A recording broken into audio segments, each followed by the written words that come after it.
আগামী 30শে সেপ্টেম্বর আমরা পেতে চলেছি টেকনো পোভা সিরিজ আর7 প্রো এবং টেকনো পোভা স্লিম স্মার্টফোন দুইটি, যেটা তারা অফিসিয়ালভাবেই ডিক্লেয়ার করেছে। তবে পোভা স্লিম নিয়ে ডেডিকেটেড ভিডিও অলরেডি তৈরি করা আছে, যার রিভিউ অবশ্যই আমি ডিসক্রিপশনে লিঙ্কও দিয়ে দিব। আদারওয়াইজ আপনারা যারা স্মার্টফোনটির ফুল স্পেসিফিকেশন সম্পর্কে জানেন না অথবা কিছুটা কনফিউজড রয়েছেন স্মার্টফোনটিকে নিয়ে, আসলে কি স্মার্টফোনটি নেওয়া উচিত কিনা, সবই বিস্তারিত এই ভিডিওতে জানাবো। তাই চ্যানেলে নতুন হলে চ্যানেলটি সাবস্ক্রাইব করে পাশে থাকা বেল আইকনটি অল করে ভিডিওতে লাইক দিয়ে ভিডিওটি শুরু করা যাক। ফেসবুক পেজ থেকে দেখে থাকলে বরাবর মতন এবারও লাইক, কমেন্ট, শেয়ার এবং ফলো করতে ভুলবেন না। তবে বস একটা জিনিস মানতে বাধ্য, পোভা সিরিজ যেমনই হোক না কেন, তার ইউআই যেমনই হোক না কেন, তবে হ্যাঁ ডিজাইনে কিন্তু যথেষ্ট একটা ফোকাস দিয়েছে। কারণ আপনি একটা জিনিস যখন হাতে নিবেন 10 জনের মধ্যে কিন্তু 7 জনই কিন্তু সেটা নোটিস করবে। ঠিক সেভাবে কিন্তু এর ব্যাকগ্রাউন্ডে কিন্তু একটা ট্রান্সপারেন্ট ডিজাইন দেওয়া হয়েছে, অনেকটাই ইন্সপায়ার ফ্রম নাথিং বলতে পারেন, যাকে নাকি তারা ডেল্টা ইন্টার স্পেসশিপ ডিজাইন বলে। তারা অবশ্যই তাদের ভাষায় বলুক, আমাদের ভাষায় এটা কিন্তু আই ক্যাচিং লেভেলে ছিল। বিশেষ করে এর ক্যামেরা মডিউলের চারপাশে যে লাইটিংটা দেখতে পাচ্ছেন সেটা কিন্তু স্মার্টফোনটির লুক আরো বেশি গর্জিয়াস করে তোলে, যেটা আপনার কলিং বলুন কিংবা নোটিফিকেশন বলুন কিংবা চার্জিং বলুন তখন কিন্তু পপ আপ হয়ে উঠবে। আর ব্যাকে কিন্তু অনেক রকম ট্রান্সপারেন্ট আপনি প্যাটার্নও দেখতে পাচ্ছেন।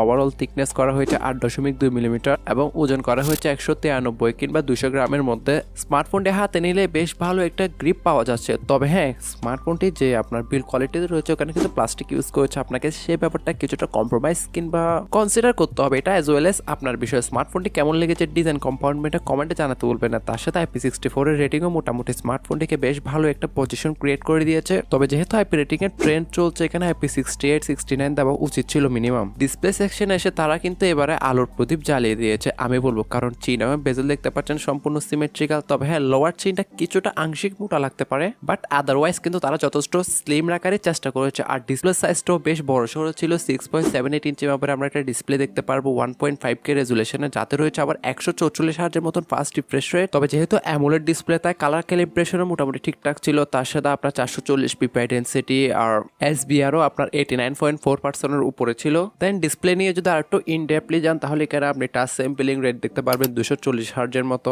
প্রোটেকশন করার জন্য Corning Gorilla glass 7i protection. All over সে তার ডিসপ্লে কম্পার্টমেন্ট এই বাজেটে মোটামুটি কনসিডারের কাতারে রেখেছে। তবে একটা জিনিস মাথায় রাখবেন, আপনি যতই আলো সন্ধান করেন না কেন অন্ধকার থাকবে, এটা অবশ্য মানদার উচিহা বলেছিল। সেম এখানেও থাকছে না কোনো HDR এর সার্টিফিকেশন, যার ফলে ওটিটি প্ল্যাটফর্মগুলোতে আপনি HDR এর কোনো কন্টেন্ট ওয়াচ করতে পারবেন না। অল ওভার মোটামুটি অ্যাবো অ্যাভারেজ টাইপেরই ছিল। তবে হ্যাঁ, এর আন্তর্জাতিক স্কোরে যে রেজাল্টটা এসেছে ওটা অলমোস্ট কিন্তু 7 লাখের কাছাকাছি, সাথে LPDDR5 এর র্যাম এবং UFS 2.2 এর ইন্টারনাল স্টোরেজ। তবে এখানে স্টোরেজ টাইপটা কিছুটা আমার ছোট লেগেছে এ প্রাইস পয়েন্ট অনুযায়ী। এখানে মিনিমাম 3.1 কিংবা 3.1 এর উপরে দেওয়া উচিত ছিল। পারফরমেন্স সেকশনে তারা এখানে ইউজ করেছে MediaTek Dimensity 7300 Ultimate, যেটা 4nm বেস্ট অক্টা কোর একটি প্রসেসর। এটা নিয়ে আমার খুব একটা কথা বাড়াবো না, এটা অবশ্য অফিসিয়াল ভাবে লঞ্চ হওয়ার পরে বাকিটা আমি আলোচনা করব। যার ম্যাক্সিমাম কোর হচ্ছে 2.5 GHz, গ্রাফিক্স কার্ড হিসেবে দেখতে পাচ্ছি মালে G615MC2। অল ওভার সে তার পারফরমেন্স সেকশনে মোটামুটি ভালো কিংবা অ্যাভারেজই রেখেছে বলবো। পাবজি কিংবা BGI এর মতন গেমটা আমরা 60 FPS পর্যন্ত অপশন পেয়েছিলাম খেলার। তবে লং টাইম প্লে এর সময় কিছুটা ল্যাগস দেখা দিবে। তবে হ্যাঁ, আপনি যদি ক্যাজুয়াল টাইপের প্লে করে থাকেন, আদারওয়াইজ টুকটাক লেভেলের মাল্টিটাস্কিং কিংবা ডে বাই ডে মাল্টিটাস্কিং কিন্তু সে ভালোভাবে হ্যান্ড ওভার করতে পারবে, যেটি আমরা বাজারে 8/128, 8/256, 12/256 এই তিনটি র্যাম ব্যান্ডে দেখতে পারবো। সাথে বাংলাদেশে কোন প্রাইস পয়েন্টের মধ্যে এটা টেকনো নিয়ে আসবে এখনো খুব একটা হামরি কনফার্মেশন দেয় না। তবে হ্যাঁ, আশা করা যাচ্ছে 30 কিংবা 34 হাজার টাকার মধ্যেই এর ভেরিয়েন্ট গুলো পাওয়া যাবে। তবে এই প্রাইস পয়েন্টের মধ্যে আদৌ কি আমাদেরকে value for money specification offer করছে, কিছুটা সামনে আলোচনা করা যাক। এখন কত বলা যাক তার অপটিমাইজেশন পার্টকে নিয়ে। হ্যাঁ, UI আর OS কে নিয়ে। UI হিসেবে দেখতে পারবো iOS 15 টপ অফ Android 15। তবে এই প্রাইস পয়েন্টে আমরা একটা অবশ্যই ক্লিয়ার UI আশা করি। তবে টেকনোর কি UI সম্পর্কে আপনারা জানেন, যেখানে আপনি প্রি ইনস্টল অ্যাপস এবং অ্যাডস দেখা দিবে। এই প্রাইস পয়েন্ট আসলে আমি একদমই আশা করি না। তার সাথে 1 বছরের মেজর আপডেট এবং 2 বছরের সিকিউরিটি প্যাচ লেভেলের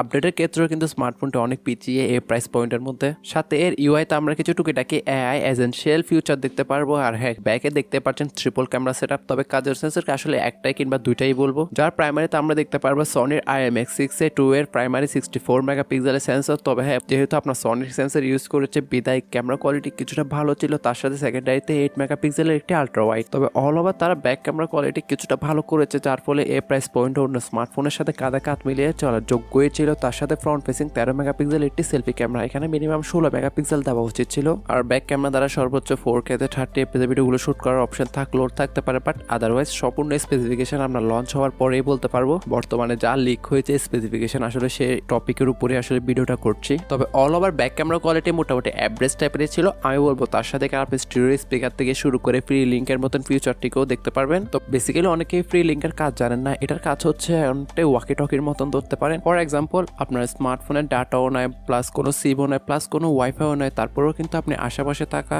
সেম আরেকটি স্মার্টফোন কিংবা যেসব স্মার্টফোন আপনার ফ্রি লিঙ্ক ফিউচারটা রয়েছে তার সাথে কিন্তু আপনি বিনামূল্যে কথা বলতে পারবেন। তবে তার একটি নির্দিষ্ট রেঞ্জের মধ্যেই থাকতে হবে, যেটিকে ব্যাকআপ করার জন্য 6000 mAh একটি ব্যাটারি, তার সাথে আপনার 45 ওয়াটের ফাস্ট চার্জিং স্পিড কেও সমর্থন করে, যেটা অবশ্যই বক্সে প্রোভাইড করা হবে, সাথে 30 ওয়াটের ওয়্যারলেস চার্জিং কেও। তবে ব্যাটারি কম্পার্টমেন্টের ক্ষেত্রে এসব মোটামুটি ভালো একটা ব্যাকআপ পাবেন, কারণ 4nm বেস্ট একটি চিপসেট, তার সাথে অ্যামোলেড ডিসপ্লে, তা অনেকটাই পাওয়ার হাংরি না। তবে অল ওভার আমি বলবো যে আসলে 30 কিংবা 34,000 টাকা প্রাইস পয়েন্টের মধ্যে কিন্তু আসলে টেকনো সিরিজগুলো না নেওয়াই উত্তম, কারণ এই প্রাইস পয়েন্টের মধ্যে এর থেকে ভালো ভালো কম্পিটিটর অ্যাভেলেবেল রয়েছে। বাট হ্যাঁ, আপনারাও যেহেতু স্বাধীন দেশের স্বাধীন নাগরিক, বাকিটা আপনাদের উপর। তবে স্মার্টফোনটি কেমন লেগেছে কমেন্টে জানাতে ভুলবেন না।